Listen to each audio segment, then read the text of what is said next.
first reading to Mexico was about 7 years ago, and it was an amazing experience for me as a writer.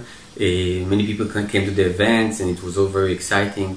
And after the events, I would do book signings, and at some stage, a person who was in the queue, a very tall guy with big mustache, asked me something in Spanish. And usually in book signings, when somebody asks you something in a language you don't understand, it means that he wants to have a selfie with you. So I immediately said, yes, see, of course, and waited for that selfie. But when I stood up for the selfie, the guy, instead of taking out his camera or his iPhone, he just gave me a big hug.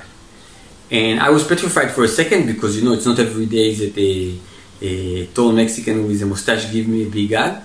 But I said, okay, you know, it was just this one strange incident.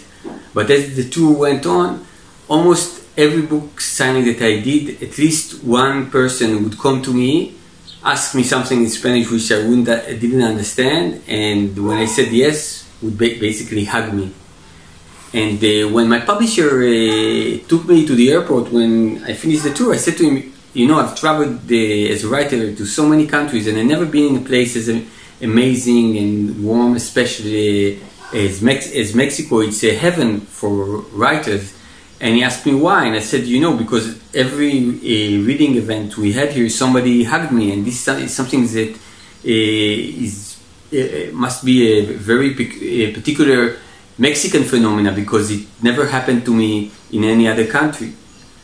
And he looked at me and he said, well, this doesn't happen in Mexico too, you know, we don't hug writers.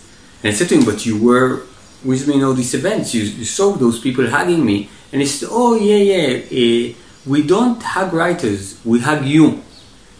And I said to him, why would people hug me? Why does it make how does it make sense? And he thought for a moment and he said, well, I guess that any person who really reads your books seriously, when he finishes the book, he says to himself, man, this guy must need a hug.